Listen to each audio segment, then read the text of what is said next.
අද නම් travelling video එකක් නෙවෙයි මචන්ලා. අද මම ජපන් මොච්චි හදන්න යන්නේ. මේකම රාතල් එකක් වේ වගේ. මොච්චි හදන්න කලින් යුනිෆෝම් එක එඩ ගන්නවන්න. මේ බලපංකෝ මගේ නිව් ලුක් එක. මම ලෑස්ති. මොච්චි හදන්නේ ස්ටීම් ග්ලුටිනස් රයිස් වලින්. මේ බලන්න පත් රස්නේ. දෙම් එක උසු එකට දාන්නවනේ. රයිස් ටික උසු එකට දෙන්න.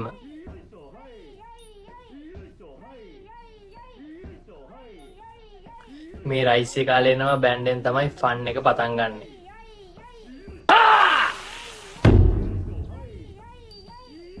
පළවෙනි ෂොට් එක. මේක තමයි මොච්චි කොටනවා කියන්නේ. මේකම් මරමාතල්.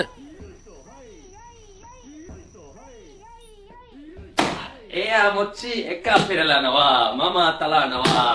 ටයිමින් කියනවා නා. නැත්තම් අරයාගේ අත් දෙකට සෝරි. මචන්ලා රිද්ම එක.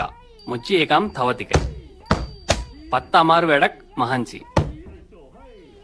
හයි! හයි! හයි! මෙන්න බලන්න. මොච්චි ඩෝ එක රෙඩි.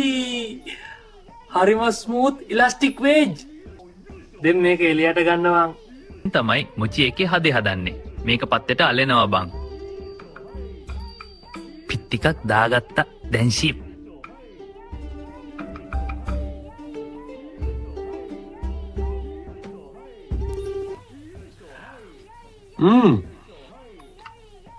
මේවා තමයි අලුත් මෝචි. පත්තා මරම සොෆ්ට් මරම රසයි. මේක නම් සුපිරි අතල එකක්. ජය වේවා. මේ වගේ වීඩියෝ තව බලන්න ඕනේද?